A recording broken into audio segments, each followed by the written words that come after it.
Chapter 11, Book 2. Staring at Donna's departing figure, I bitterly smiled. I probably got blacklisted. As the author of the novel, I knew Donna's personality the best. Her likes and dislikes, I knew them all. For example, although she tries to hide it, she loves sweets. Especially ice cream, with hazelnut being her favorite flavor.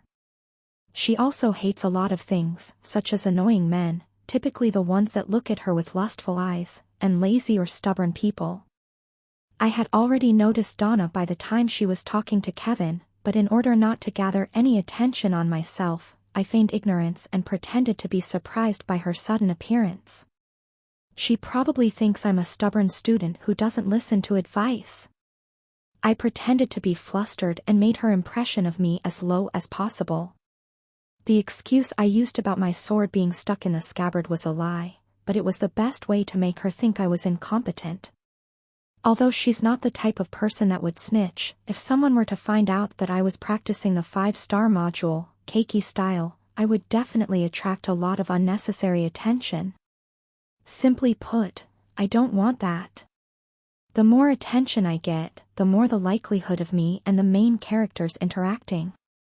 Moreover, if people were to find out I was practicing a 5-star module, my safety would be in jeopardy, as a 5-star module was something that was highly coveted. Thinking thus far, I decided that since I was reborn as a mob, I may as well use the only privilege given to a mob and live a nice and peaceful life. I'll become strong enough to defend my family from the third cataclysm, and patiently wait for the protagonist to solve everything. Then I will find myself a stable job and get myself a wife. Such was my plan. Don't get me wrong, I also thought about using my advantage as an author to help myself reach the peak. But I can't afford to do that. If I were to somehow or accidentally change the course of the story, then the ending of the story might change too. Wait. Hold on. It seemed like I forgot something extremely crucial. I just remembered, I didn't write an ending to the story. I died before I could even finish the novel. Oh no. No.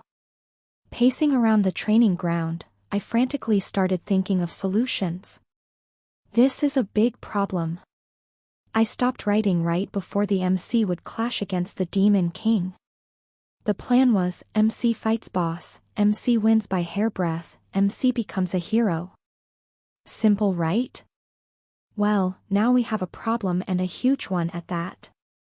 Because I was too caught up with the seed of limit and the cakey style, I completely forgot about the inconclusive ending. Glancing at Kevin, who was now training in the gravity room, I let out a long sigh. I guess I have no choice then. It seems that I will have to discard my previous plan. It seems that I will have to become as strong as the MC, or at least close to his level. Of course, if possible, I will try not to interact with him and the main characters, at least not until the story is near the end. But if in case the MC does not defeat the last boss, only then will I step in and help him. This is really troublesome. Thinking thus far, using a towel I wiped the sweat accumulated on my forehead. Thinking about all of this has made me lose my motivation to train. I guess I'll just take a shower and go think of solutions. This was truly annoying. Arriving in my room, I quickly hopped on the shower. Class starts at 8 a.m., so after I finished washing, I hopped on the bed and started thinking about my future course of action. First things first, I obviously needed to get stronger. But how was I supposed to do that? I can't be too greedy and steal too much from the protagonist, as that would directly change the flow of the story. Moreover, I already feel guilty about taking the seed of limit. I can't be taking more than I should be taking. Since I can't take any cheat items, I must go a different path. But what would that path be? Stroking my chin, many ideas came into my mind. Perhaps I could go hunting for beasts in the outskirts of Ashton City. Shaking my head, I quickly discard the thought. It was simply too dangerous, as I have never battled before. It would be a suicidal idea to go fight against beasts.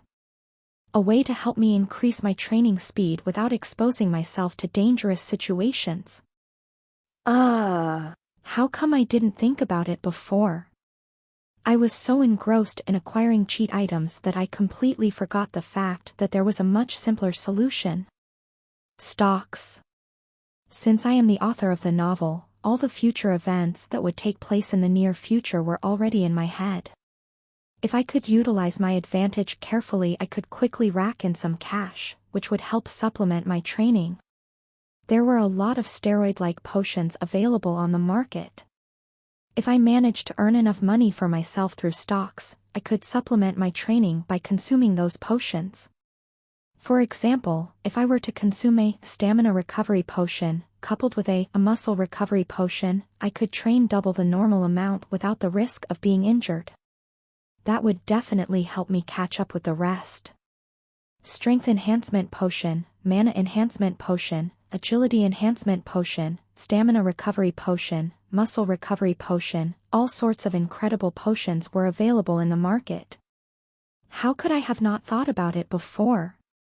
Not even a second-generation young master could afford to do this kind of training, as the price of each potion was simply too expensive. A low-quality, strength enhancement potion went for 20,000 U on the market, which goes to show how expensive this type of training was. But if I were to utilize my knowledge correctly, making a couple of millions shouldn't pose a problem. Heck, if it weren't for the fact that I didn't want to risk a market crash, I could have easily made billions. In any case, I don't really need to make that much, as I secretly know of a way to purchase high-quality potions below the market value. Moreover, the source was quite close too. If not for the fact that I didn't want to interact with that person, I would have already purchased a couple of potions. Ah. It feels so good to be omniscient. Alright, since I know what to do, I quickly went to grab a pen. I need to write down all the events that will happen in the future before I forget. Where did I leave the diary? Looking left and right, I looked around the room for the diary that my mom left behind. Should be in the useless pile over here. Looking through a big pile of items in the corner of the room, I quickly found the red book and picked it up. Exclamation point. Thud. My mind momentarily blanked as the book slipped from my hand. Regaining myself, I hurriedly picked up the book and looked at the cover, where 3 words were deeply engraved on the leather front of the book. The Luminescent Swordman. With trembling hands, I slowly opened the diary. Restlessly flipping page after page of the book, I looked through the contents of the book in a state of bewilderment. How is this possible? Only 10 pages were filled, while the subsequent pages were all empty. But... Hoo, that was tough. Exiting the gravity room, Kevin took a deep breath. He was fairly exhausted, as he had just used the gravity room at 2G of gravity. Because it was his first time trying the gravity room, he only decided to go set the gravity room at 2G. Thanks to the advice he had gotten from Donna today, it felt as if a new road had opened up to him. Although it was only his first time training in the gravity room, he already felt some results. When swinging the sword, he could feel his swings becoming faster and more precise as he practiced against the dummies. Good. Satisfied, Kevin looked at his watch. It was about 9 p.m., which meant that the canteen would close soon. Thus he quickly changed. From the 10th page onwards, words started appearing inside of the book, filling the remaining pages. What's even weirder was the fact that the words inside of the book looked handwritten, as they had a unique cursive style to them. Although the words were shocking, what really troubled me was not how words were magically appearing inside of the book, but the title of the cover. The Luminescent Swordman. That was the title of the novel that I created and now reincarnated in. As I held the diary in my hands, I couldn't help but shiver. From pages 1 to 10, everything was exactly as I had written in the novel. It starts with Kevin taking the entrance exams and shocking everyone with his talent, to where he is now training in the gravity room. As I stared at the diary in my hands, a sudden thought struck me. Can I change it? Instantly I took out a pencil and tried erasing the last few words, thus he quickly changed and made his way Tawa. Exclamation point. It worked. I could actually erase the contents of the book. Huh? 5 seconds after I had erased the words which I had erased magically reappeared again. Seeing the words reappearing in front of me, I tried erasing another section of the book. The result was the same. Exactly 5 seconds after the words were erased from the book, they would reappear as if nothing happened.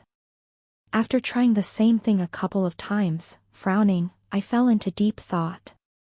It seems like I could erase the words inside of the book, but exactly 5 seconds after erasing those words they would magically reappear again, making it seem as if nothing had happened. Then a thought suddenly struck me. If I could erase them, then could I perhaps change them too? Let's try something simple first. Using the end of the pencil, I quickly rub out 2G and replaced it with 4G. Let's see if anything happens. 1 second. 2 seconds. 3 seconds. 4 seconds. Exactly 5 seconds after I changed the words, the book magically glowed. Suddenly, like a vacuum, I felt most of the energy within my body get drained by the book. What's going on? Caught off guard, my legs slacked and I fell on one knee.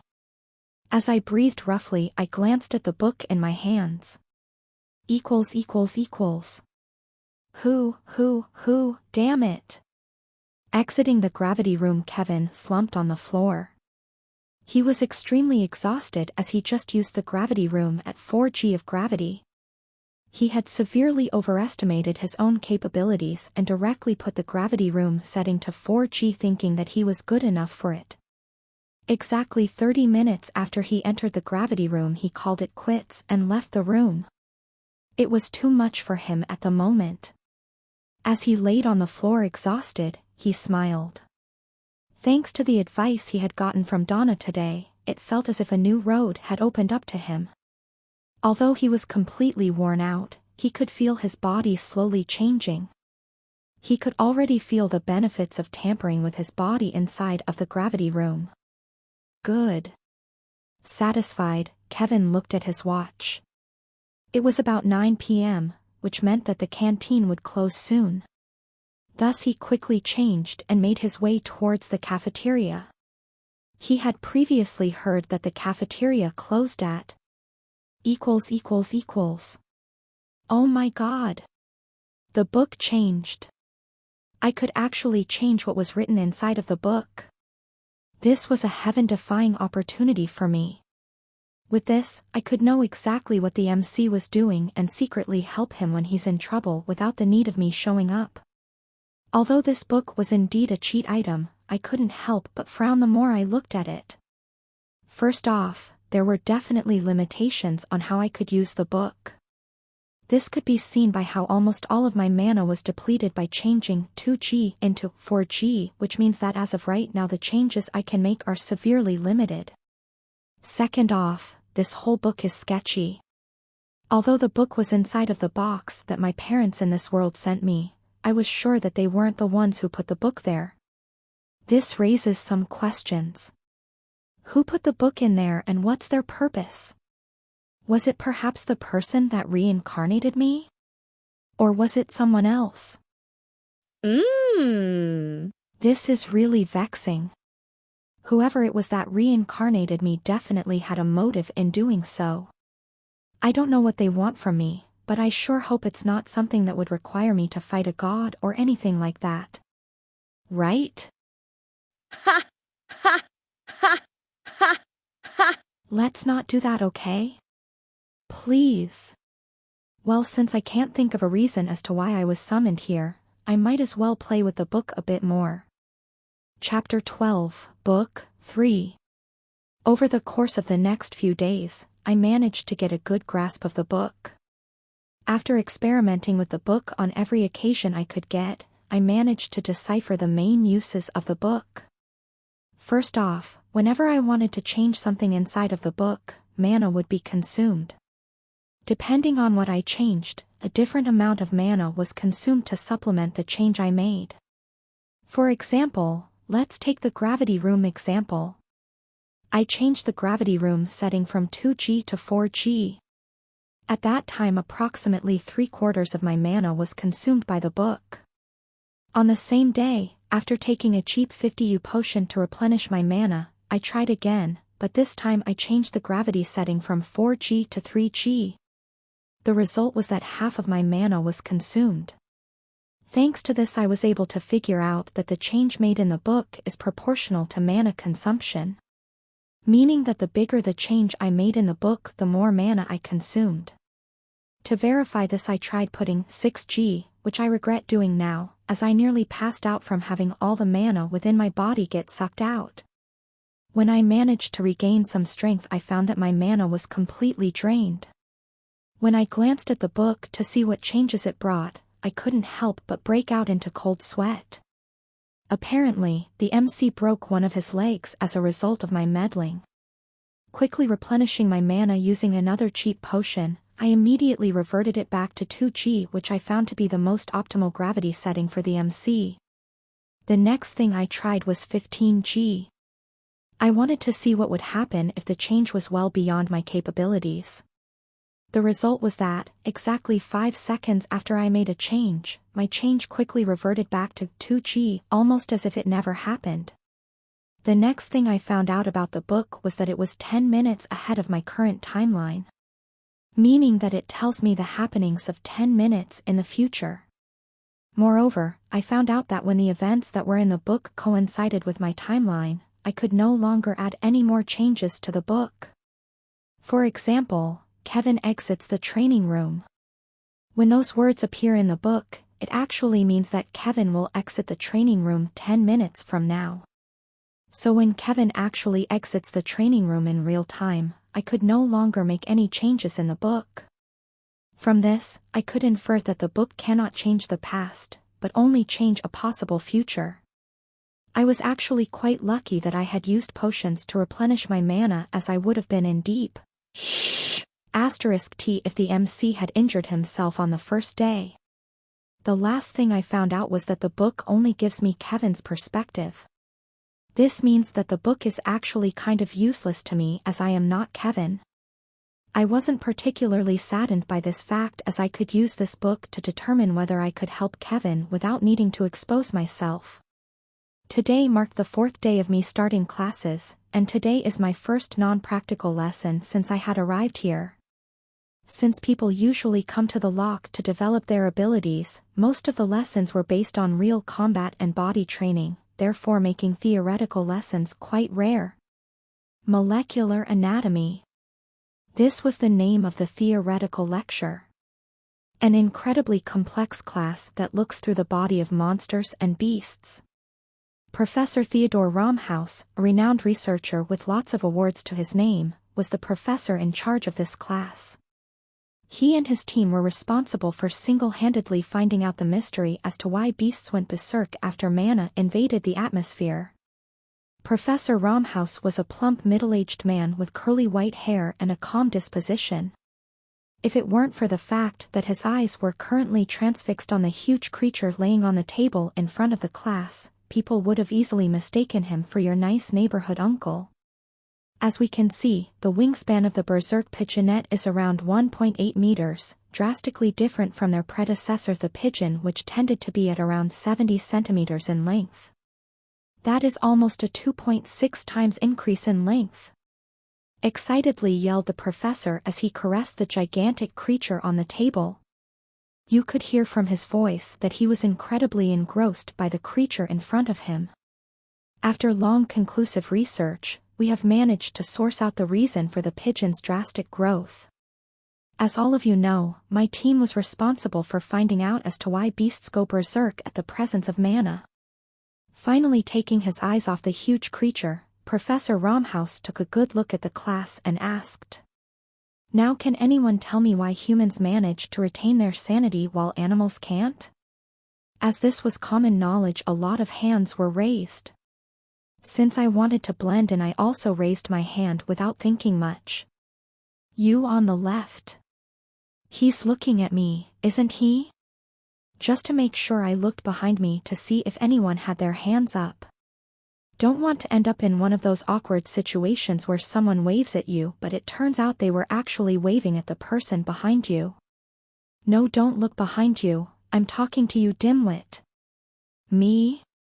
Jesus Christ. Yes, you. This bastard. Is that how you talk to your own creator? Ambithiba, this poor monk shall be benevolent for once. Pretending to fall into deep thought, I looked at the professor before I started speaking. Of course, I pretend to be nervous at first so that I didn't stand out. If I acted confidently, it would make the professor automatically assume I knew my stuff, which would result in him asking me more questions in the future, which I didn't want. Compared to us humans, animals don't have a cortex as developed as ours. As mana stimulates our neurological system, it inadvertently needs us to process the mana in our body to redirect it to the correct areas in the body so that it doesn't accumulate in a specific area of the body. Because we are wired differently from beasts, we have the capability to think and react to situations, which beasts are incapable of. Therefore, when presented with an invading force aka mana, because of their low intellect, beasts are incapable of reacting to the situation, causing the mana inside of their body to slowly accumulate inside of them, specifically their brain, slowly turning them berserk. This process is known as mana poisoning. Impressive ants. Impressed by my answer, Professor Romhaus was about to applaud when he noticed that I still didn't finish talking. There are two solutions to solving this problem. One is to wait for nature to take its course and let the beasts slowly evolve, allowing them to process mana, or second, to directly use external aid to stimulate the mana within beasts. Simply put, since they can't use their own brain to stimulate their mana, why not use others? For example, if we used a normal circulation technique like the 3-star constellation technique and directly stimulate where the mana is concentrated in a way that it stimulated the nervous system of the BA. Stop right there. Huh? As I was talking, I heard a loud shout and felt two large hands holding me down. Repeat what you just said. What's going on? I flusteredly replied as I found Professor Romhaus's face sticking in front of me. We were so close that his nose was inches away from my face. Glancing around, I noticed everyone staring at me in shock. Even Melissa, the smartest student in class, glanced at me for a few seconds. What happened? I'm sure I only recited normal information. Everyone should know this stuff. Repeat what you just said. Shouted Professor Romhaus at the top of his lungs. I could even feel some of his spit splashing on my face. Just as I was about to protest, I noticed his frenzied eyes staring down on me, and decided against doing so. Compared to us Huma. No. Not that part. Flinching and taking a step back, I confusedly stare at the professor. You want me to repeat myself, and yet when I do you still shout at me. Are you mentally okay? Noticing my expression, and seeing everyone staring at him, Professor Romhaus calmed down and took 2 steps back. Cough cough, sorry for that. No problem. I said as I waved my hands. Dear student, could you repeat the last part of what you said, about the 2 processes that can cure beasts of mana poisoning? Frowning, I looked at the professor skeptically. Did I miss something? There are 2 solutions in curing mana poisoning. One is to let nature take its course through evolution, and the other is through external aid. What do you mean by external aid? Interrupting me once again, Professor Romhaus looked at me with sparkling eyes. Taking 2 steps back, I warily look at the professor. Sir, I'm into females. Huh? After a couple of seconds, you could hear Professor Romhaus' enraged roar resounding in the classroom as he understood what I said. I'm in no mood for your silly jokes. Repeat what you had just said before. Ding. Dong. Ding. Dong. It seems that it's the end of the lesson. Thank you for your time, Professor, and Goodbye. without letting him react on time, as soon as I heard the bell I got my bag and left in a flash. That dude was seriously too creepy. First, he kept asking me elementary knowledge stuff, and secondly, he kept shouting for no reason at all. Just what did I do wrong? Click. As I closed the door of my room, I immediately grabbed the mysterious book and opened it. I needed to find out why the professor caused an outburst like that on his first day of class. As Kevin left Professor Romhouse's class, he was left into deep thought. If what that weird student said was true, then a groundbreaking discovery had just been made.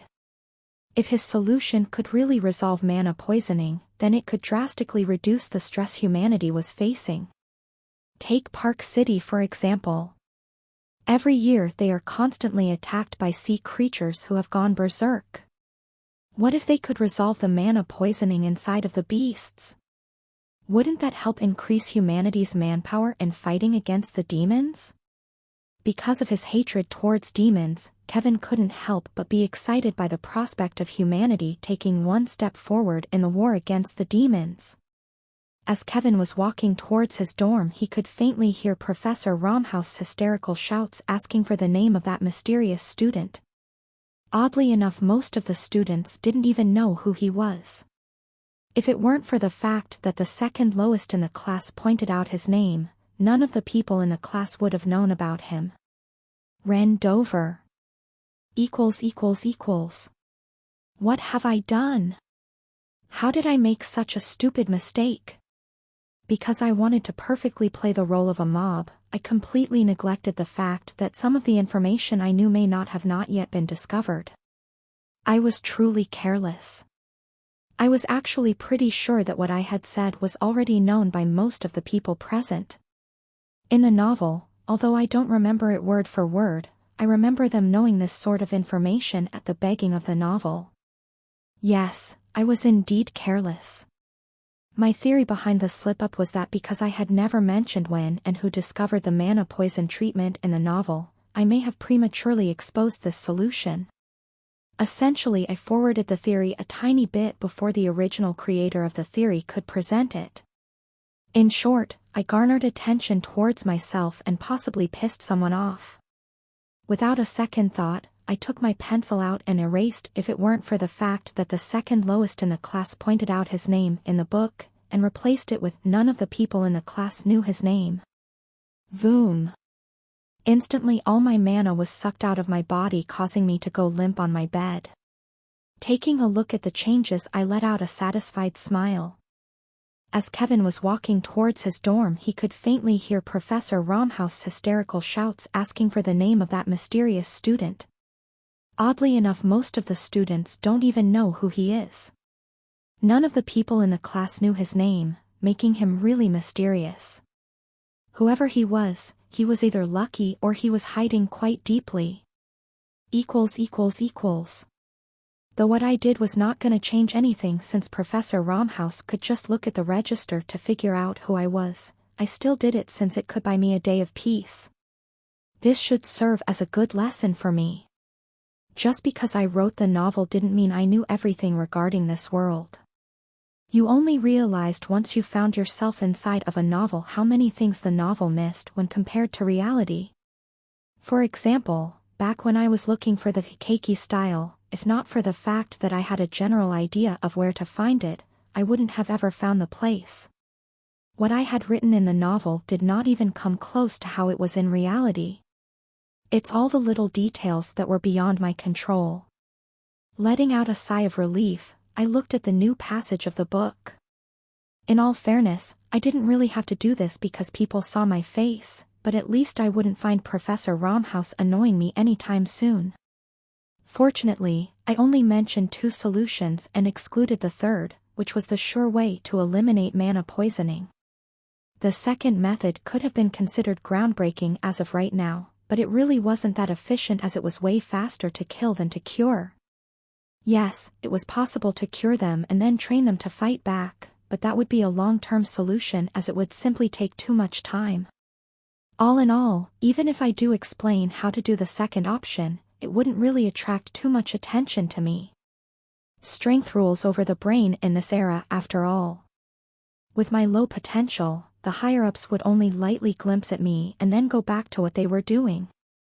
Though I do think I may have pissed someone off, primarily the person who first came up with the hypothesis. I'm sure whoever it was that put forward the theory was already at their late stage of experimentation. I just hope this doesn't come back and bite me. Closing the book down, I looked at the white ceiling and let out a long exhausted sigh. How troublesome. Chapter 13, Virtual Reality 1. The next day, although I tried to be as low-key as possible, people would occasionally steal glances in my direction. Right now we were in the middle of engineering class and I was actually trying to focus. The constant occasional glances were starting to get on my nerves. It was felt as if I was the main attraction inside of a zoo exhibit. Although this class was not particularly popular, I found it rather fascinating. The concepts they were talking about were far more advanced than back in my previous world. But it was specifically because of this that I was so interested, hence why I was especially annoyed by the constant stares from the people in my class. I can't focus if you people keep staring at me. Using an angled mirror, we split the two laser beams into two separate beams. This then forms an object beam and a reflected beam.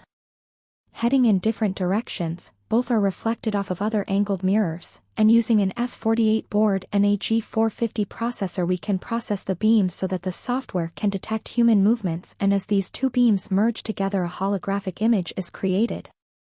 Well, it definitely was an interesting course, but that didn't mean I could understand it. In fact, I only managed to grasp 1% of the contents of the course. Like what the hell was an F48 board or a G450 processor? I'll just stay and pretend that I understood everything that the professor said. It was a non-compulsory course anyways, therefore, I didn't really need to come here. Still, even though I did not understand anything, just the fact that they were exploring holographic technology aroused my interest. Such technology did not exist back in my world, as the best they could come up with were touchscreen phones. The technology back in my world was not advanced enough to come up with pure holographic devices. Ding! Dong! Oh my, it seems like the class has ended. I'll see you next time. Packing up her stuff, the engineering professor smiled and left the class. Not much was known about the engineering professor apart from the fact that she was apparently quite strong. Although she was no longer in her younger days, she had a complexion as fair as an unpolished jade with beauty, elegance, and grace that could only be achieved over years of maturity. Her silky brown hair that was tied in a braided ponytail calmly rested on her right shoulder. Her expression, which always seemed to be smiling, carried a hidden charm within that caused everyone to feel a motherly warmth from her. Even though I was the author of the book, many characters that I have met during my stay here were people that had never shown up in my story, such as this professor. Having stayed here for about a week, I found this professor the most pleasing out of all the ones I've encountered so far. She was kind and didn't show preferential treatment towards certain students, unlike other professors who blatantly showed favoritism towards ones that were talented or had a huge backing. Most professors were geniuses that have once studied here or had several achievements under their belts.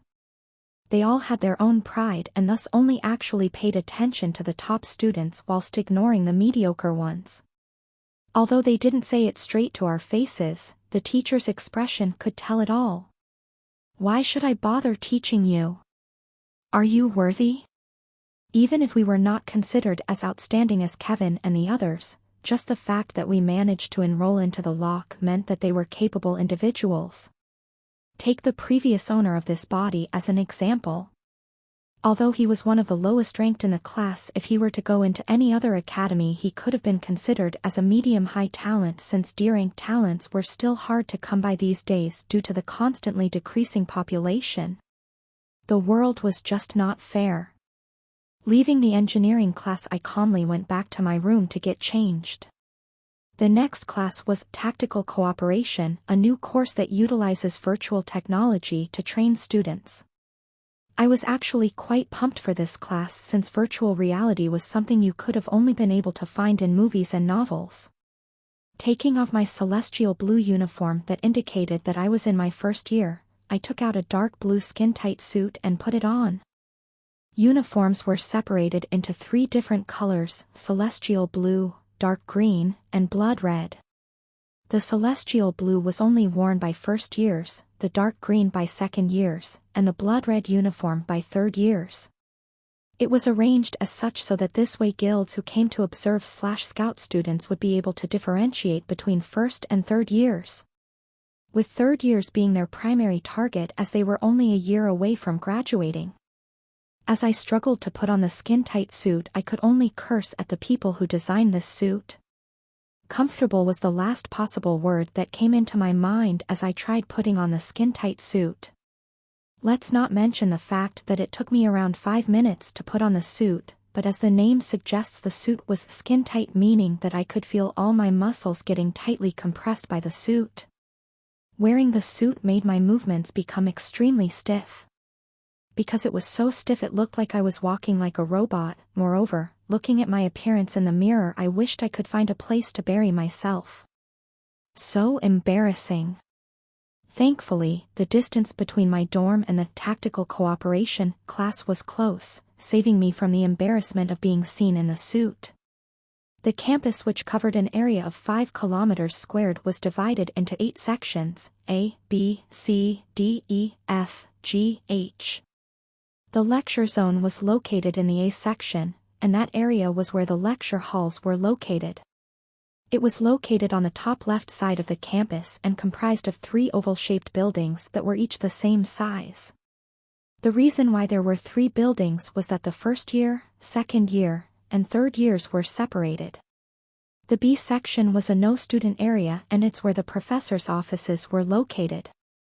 If you needed to ask questions or meet the professor after class, you would have to go towards the B section. It was located right next to the A section and consisted of one large compound with a tall glass pyramid-like building in the middle of the compound. The C section was where the labs and researching facilities were located. In order for someone to access the lab, they needed to be supervised by a professor in case something went wrong. Because of the dangers the facility posed, the C section was located far away from the other sections and was enclosed in military-grade defenses. The D section was where I was currently headed, and it was where the virtual reality room was located. It was a room filled with capsules that each student could use to enter the virtual world. It was located underground and was a few kilometers away from the dorms, which were located in the E section. In the E section, dorms were separated into 5 different buildings, with each building bigger than the other.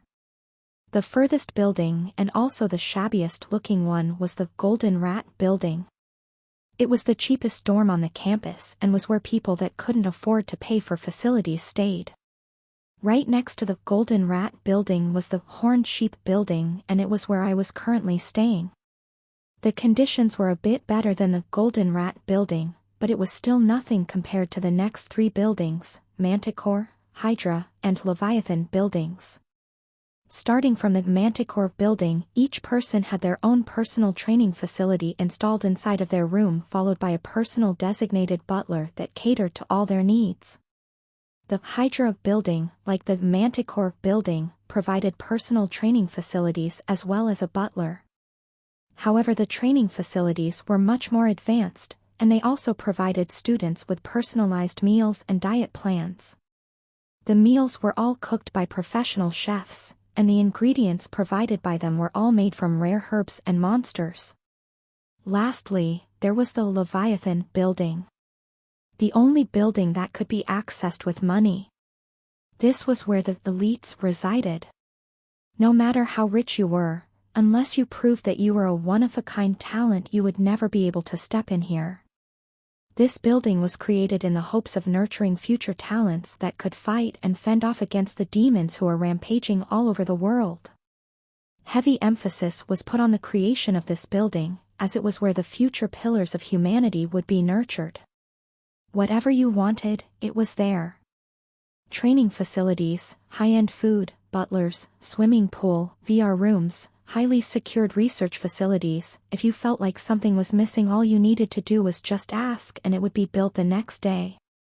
The G section is where the training facility was located, and it was inside of a large squared architectural building. It was approximately 2 minutes away from Section A, and 5 minutes away from the E section. Because it was a public training facility, one needed to book a spot in advance in order to use the facility.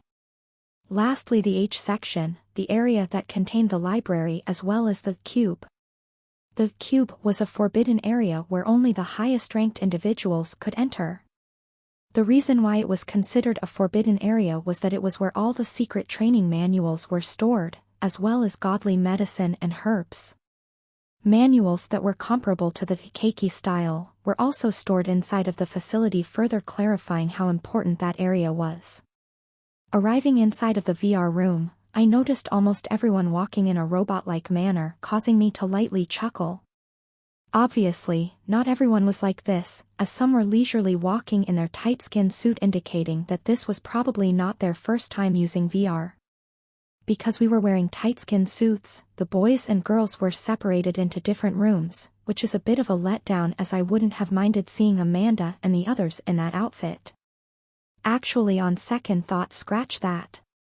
Since I was the author of the novel, I knew the personalities of the main characters the best, and thus I knew that if I were to catch a glimpse of them with that suit on, my days would be numbered. All right, everyone, please look over here. Similarly, wearing a tight-skinned outfit, the professor came into the room, gathering the attention of everyone present. Standing tall, with tidy black hair and a sharp look, was the professor responsible for this class. He currently had a gentle smile on his face as he took out a small tablet and took the register. Looking at his calm, gentle demeanor that made it look like he was the nicest person on earth, I secretly sneered. I know who you truly are. The professor who was in charge of the VR class was called Alphonse Thibault and was actually a major character for the first arc of the story. In short, he could be what was regarded as a mini-boss. Although he was not a ranked villain, he could be considered a difficult opponent for the current protagonist. The demon he signed a pact with was from the Shadow Tribe, which was a sub-branch of the Greed clan, which was one of the 7 main clans of the demon clans. The demons were split into 7 clans, each according to the 7 heavenly sins known to mankind: pride, greed, wrath, envy, lust, gluttony, and sloth. Each clan was commanded by a demon duke, which was as powerful, if not more powerful, than the top executives in the human domain, or equivalently SS ranks. Above them was the demon king, who at the moment could eradicate the whole of humanity with the swipe of his hand. However, due to his enormous power, he was currently being restricted by various powers, preventing him from entering the human domain. That was of course until the 3rd calamity hits, which was when the true war between humanity and the demons would start. I was actually quite thankful for the fact that I was the lowest ranked in the class, since it meant that minimal attention was placed on me. Apart from the occasional bullying, I was living quite a comfortable life, unlike Kevin, who was constantly under the watch of both the jealous classmates and villains who are wary of his overwhelming talent. Since everyone is present, I will start the capsules and you can enter when I say so. Seeing that everyone was present, Professor Thibault smiled and went towards his desk where a large monitor was present. Typing a few commands on the screen, he called out the names of each student separately. Randover, please make way to Capsule 55. Hearing my name being called, I contained my excitement and made my way towards my designated capsule. Ignoring the snickering coming from certain classmates, which whispered words such as bumpkin or other rude remarks, I excitedly approached my capsule. I could finally enter the virtual world, which I could only see in novels and movies. Entering the capsule and adjusting the helmet on my head, I patiently waited for the professor's instructions. "Student Dover, is everything okay?" "Yes." "Okay, the virtual simulation will start in 3, 2, 1. Tack." The last thing I heard was the sound of a key being pressed before everything went dark. Chapter 14, Virtual Reality 2. Schwa. Processing student information. Retina scan, check. Fingerprint scan, check. Genetic data test, check. Loading time, 57%, 87%, 94%. User information loaded. Rank 1750, Rendover, confirm access Y/N. The helmet's display gradually illuminated, revealing rows upon rows of information. Taking a minute to adjust my mind to the sudden changes, I looked through the information and pressed Y. After confirming, abruptly, a lively jingle that felt oddly familiar began playing, echoing through my ears. The fact that there were a lot of procedures placed when entering the virtual cabin wasn't strange. With current technology, pretending to be someone else was as easy as turning on your phone. With just some custom-made masks, someone could easily make themselves look like someone else. Fortunately, it wasn't that difficult to distinguish a villain, as villains undergo several genetic modifications when making a pact with a demon. This phenomenon occurred due to the fact that the human body cannot fully adapt to the power given to them by the demons. Imagine an empty balloon. Now imagine yourself filling it with air. Gradually, as time passes, the balloon will turn round and float. That's how the human body usually worked when their mana increased.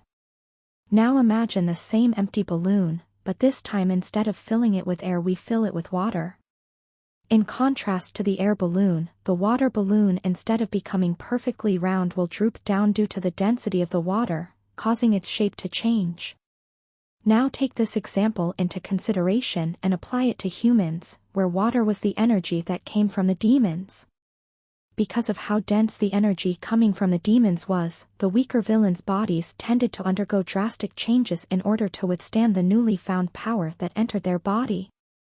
Due to these drastic changes, a simple retina, fingerprint, and gene test could verify if one was a villain or not. Of course, this only worked for relatively weaker villains. For stronger villains, this sort of test was useless, as their bodies could contain the power given to them by the devils they made a pact with, like Professor Thibault. Fortunately, this wasn't necessarily a problem, as the stronger villains didn't bother disguising themselves. However, even though strong villains tended to avoid disguising themselves, these sorts of tests were still a necessary precaution against villains. The consequences of not checking whether someone was an imposter could potentially be disastrous. Imagine what would happen if a villain was to make its way inside of the VR capsule. She could potentially put all the students at risk of brain trauma, if not even death. If a villain were to suddenly gain access to the virtual equipment main control system, she could suddenly discharge all of the electrical power inside of the capsules, essentially turning everyone inside of the capsule brain dead. This sort of accident occurred several times in the past, resulting in strict checks and procedures getting installed by the company creating the capsule as a result of the backlash they received from the public. Well, what about Professor Thibault? Technically, he could override the system and kill everyone present, right? Actually, he couldn't, especially since his job was extremely important. The reason why I was not necessarily worried about him was because his primary role in the lock was to turn potential heroes into villains. He was what was called a manager, or an agent. His main responsibility was to turn students into villains by exploiting the emotions and resentment they had towards certain individuals or the academy. Moreover, it wasn't that easy to override the system and discharge high amounts of electricity towards the capsules. Especially if this was happening inside of the lock, where several highly ranked heroes resided.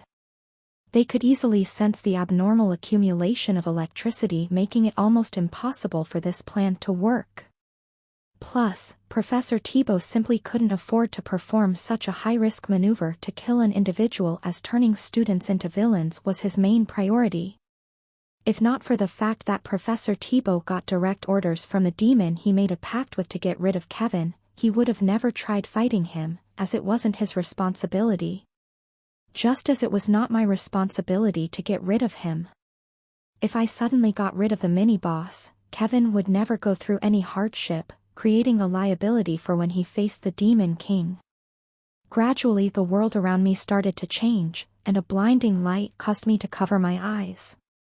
Blinking for a couple of seconds, and recovering my bearing, I found myself inside of a white room. Looking around the room, I could see a couple of students from my class similarly checking their surroundings.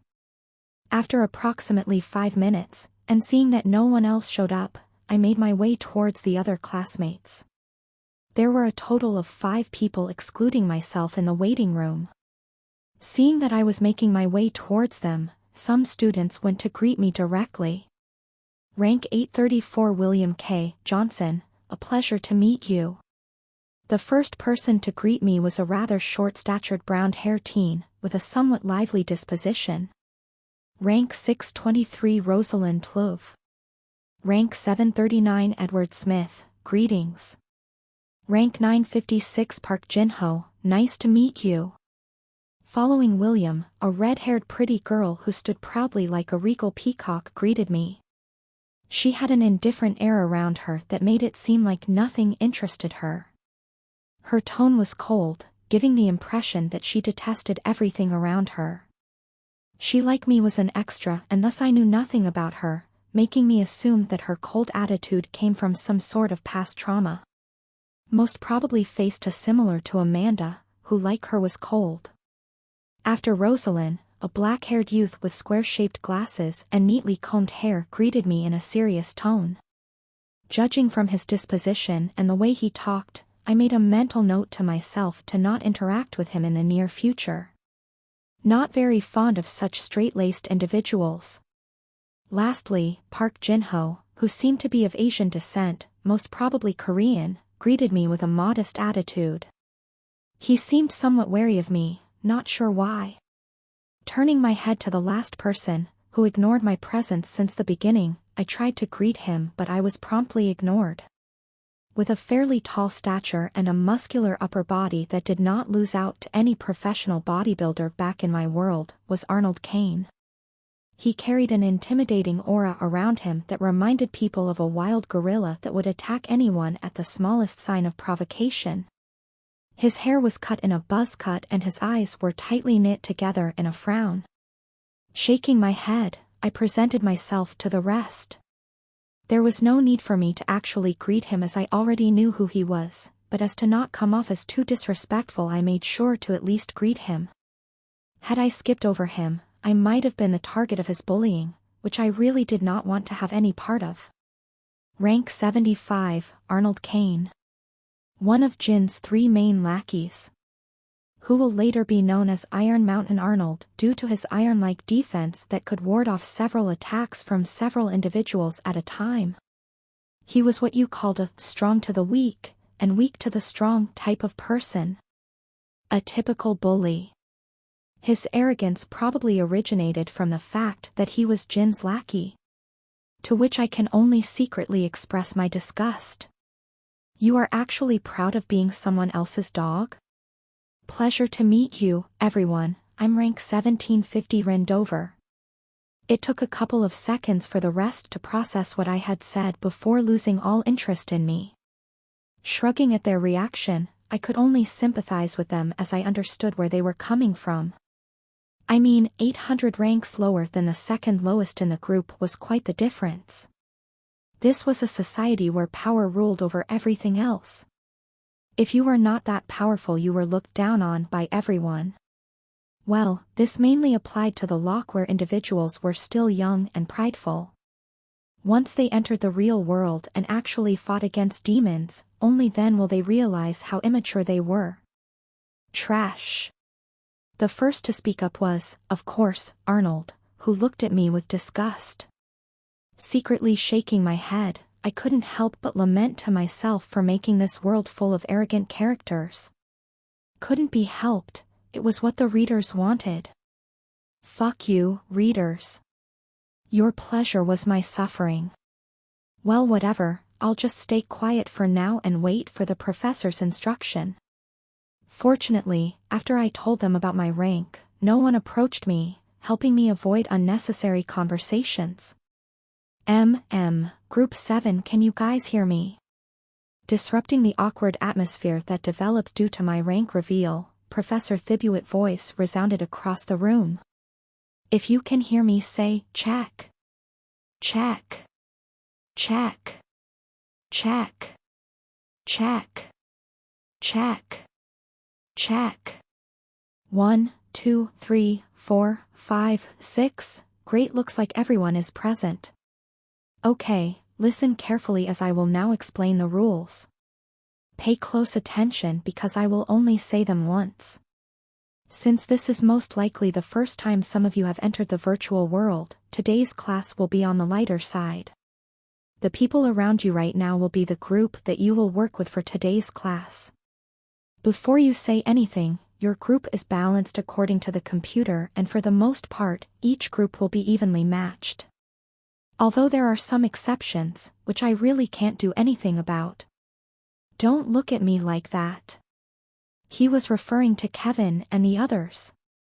Noticing the glares coming in my direction, I couldn't help but silently grumble to myself. The professor was obviously talking about the top-ranked individuals who could most likely take on a team by themselves.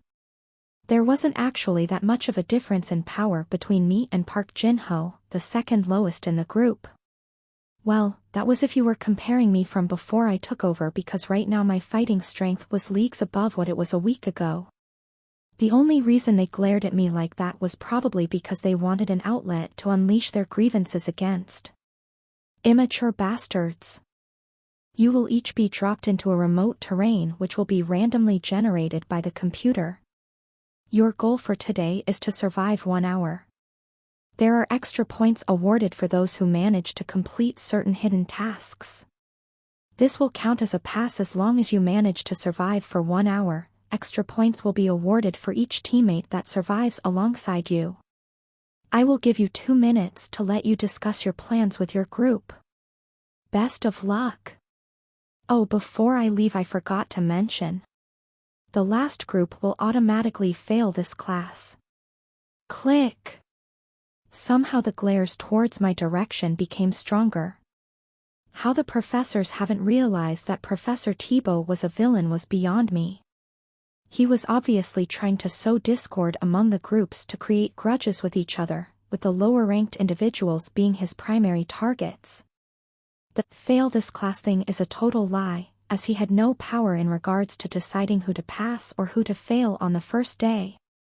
This was just an excuse he made to create a situation where a grudge could be created by making the stronger guys target the weaker individuals. This was one of his typical strategies that made certain individuals suffer so that he could weaken their state of mind, and later on, take advantage of their weakness to turn them into villains. If not for the fact that there were a lot of heroes present in the lock, Professor Thibaut would have used more extreme measures to turn someone into a villain. You. Pointing towards my direction, Arnold's deep voice resounded across the white room. Yes? Make sure you survive, else. Placing his hand on my shoulder, Arnold exerted an incredible amount of pressure, making me almost kneel on the floor. Thud. Ugh. After confirming his strength, I kneeled down as he intended and let out a fake groan. Understand?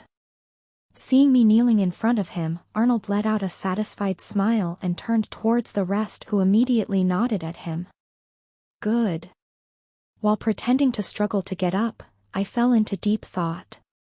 From the exchange I just had with Arnold, I could approximately gauge my strength. I could pretty much confirm I was still weaker than Arnold, but not by a large margin. If I had to make a rough estimate about my ranking, it should be around the 300s. Fortunately, because this was a virtual world, I didn't really suffer much from the exchange I had with Arnold. But don't get me wrong. Just because I didn't suffer much didn't mean I wasn't angry. In fact, I was furious. How dare you gorilla-like bastard use me to exert dominance over the rest? If not for the fact that I didn't want to start. *T with you and your gang, I wouldn't have kneeled down and humiliated myself like that. I'm not like those brain-dead protagonists who scream, I will only kneel to God and my parents, no one else shall make me kneel. I will kneel when I need to. But be ready to face the consequences of making me kneel. Staring at his proud and arrogant face which acted as if everything was beneath him, I secretly swore to myself to make him pay 10 times for what he had done to me. I take my grudges very deeply. All right. The simulation is ready.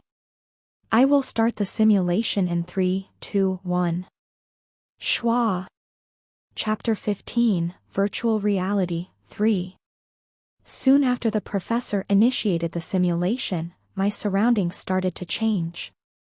Thick lush trees started appearing from beneath my feet, followed by soft and crumbly soil that caused my feet to slowly sink.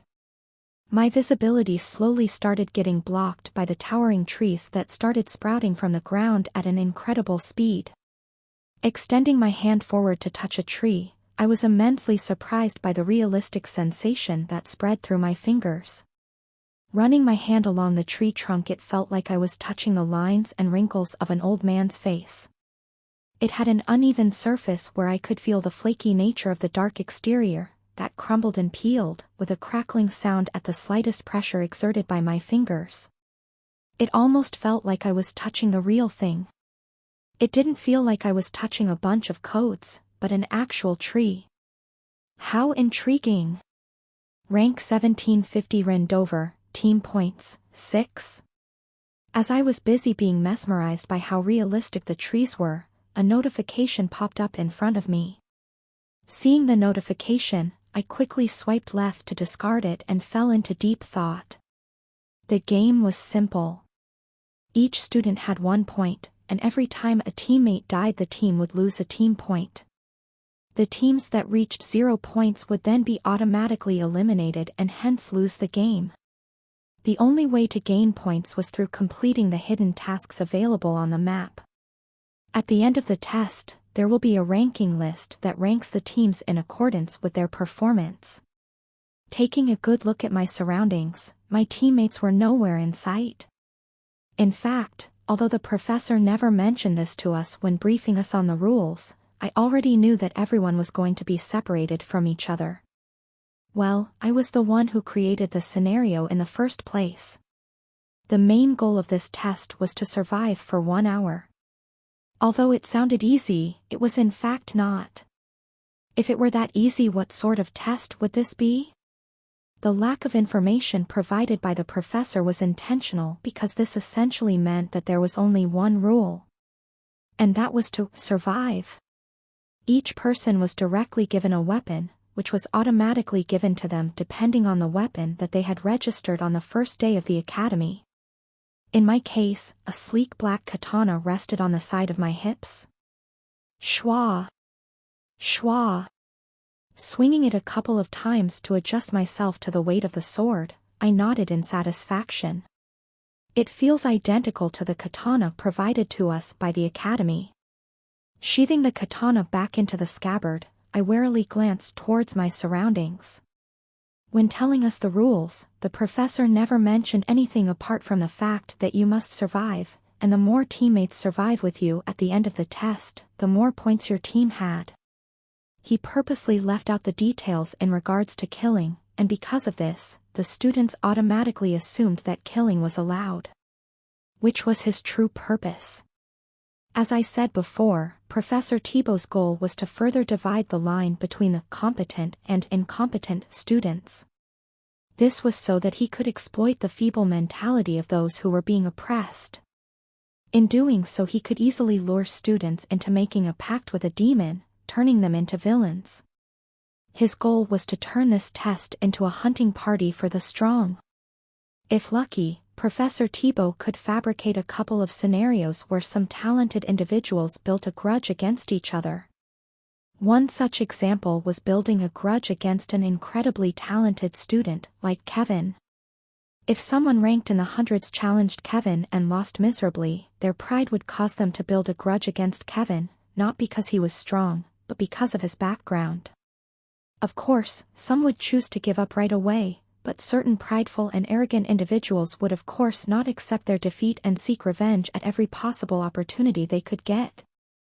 As time slowly passes and they slowly realize the gap between themselves and Kevin's overwhelming talent, they fall into depravity and despair at their inability to take revenge against Kevin. Once they reach this point, Professor Thibault would finally make his move by offering them power. Enticed by the offer, a make-a-pact would be made, and a new villain was born. In short, this test was full of ulterior motives. Walking forwards, I was trying to get a grasp of my current location. Although a map wasn't provided to us, because I was technically a cheat, and thus knew the general features of the surroundings, I could roughly gauge my current location. Since I am surrounded by trees, I should be on the east side of the map. If I'm not wrong, Kevin and Jean spawned on the north side on top of the mountains, while Emma is on the south side where the desert is located. Melissa and Amanda should both be on the west side near the ocean, thus meaning that no important figure is in my area. Trying to get a good grasp of the main characters' locations, I started to formulate a plan regarding my next course of action. The reason why I was trying to get a grasp of the main characters was not because I was obsessed with them. No, rather it's because all the events that will happen will be centered on them. I could only predict what happened to them, but not what will happen to me, as I have never written anything outside of the scope of the main characters. If I managed to get a good grasp on what the protagonists were up to, I could make a rough estimate on the timing of the events, and how to avoid them.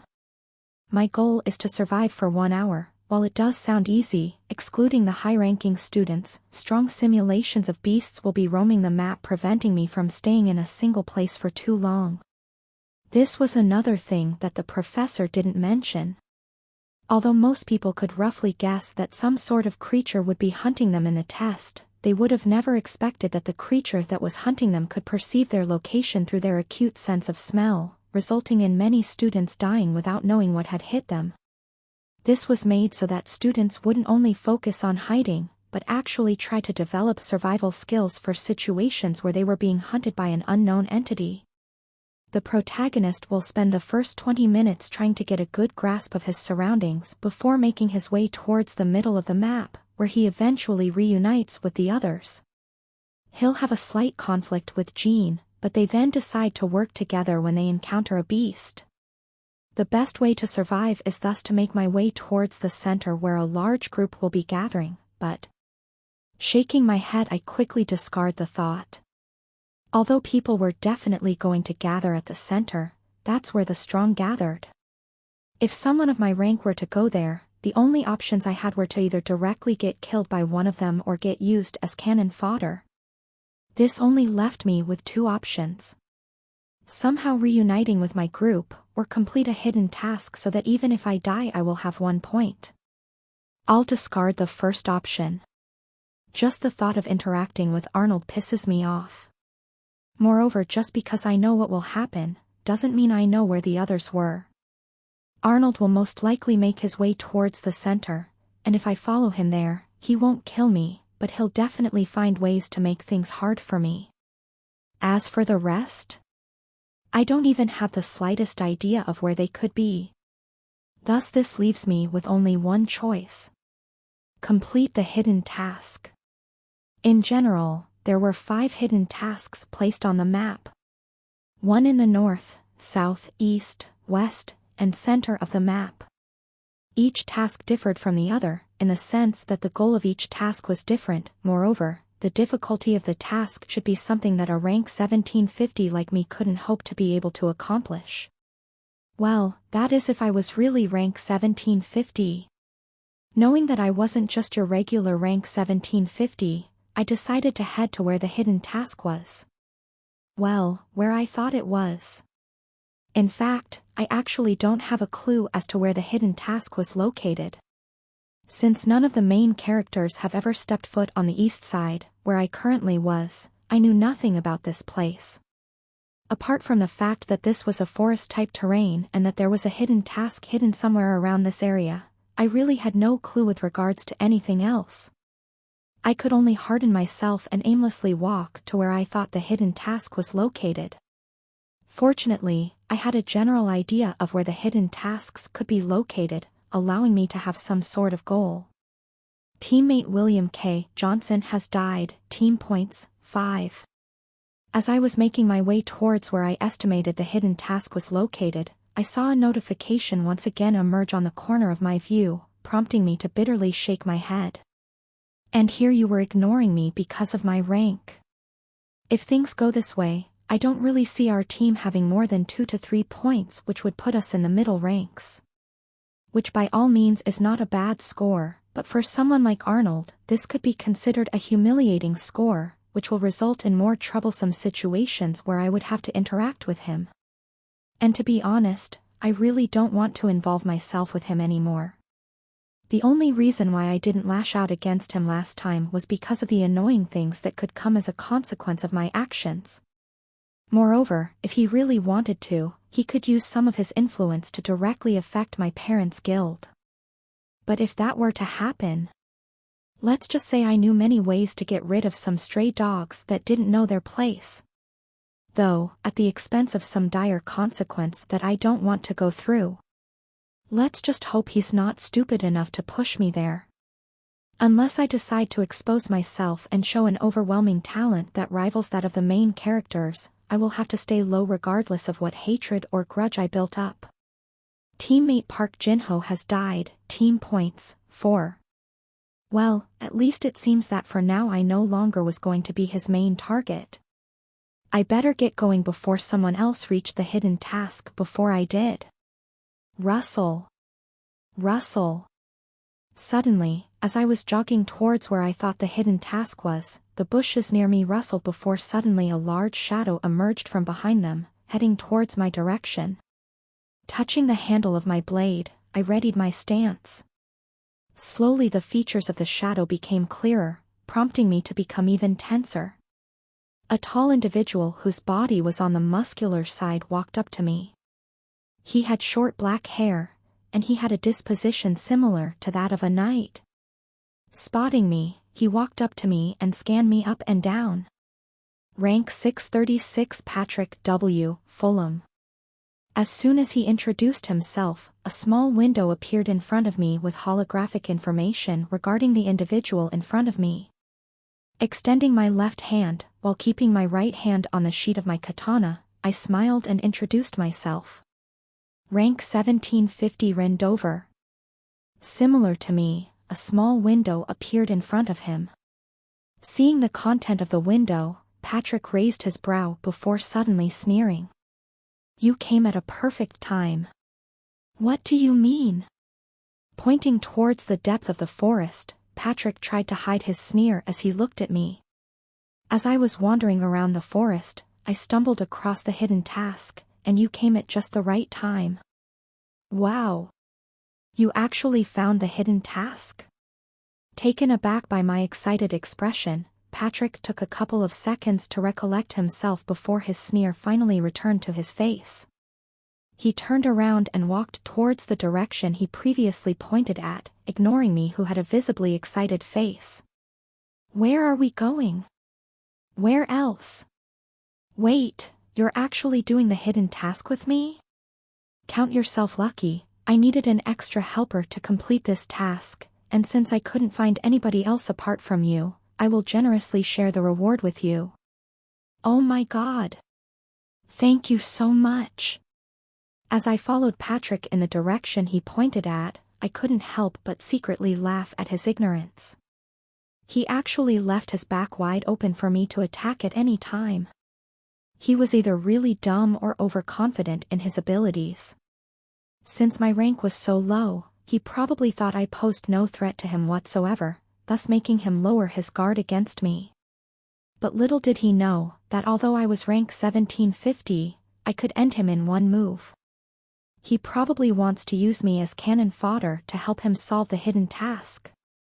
As I laughed at his ignorance, slowly the trees around me started to disperse, until the view of a small lake came into my sight.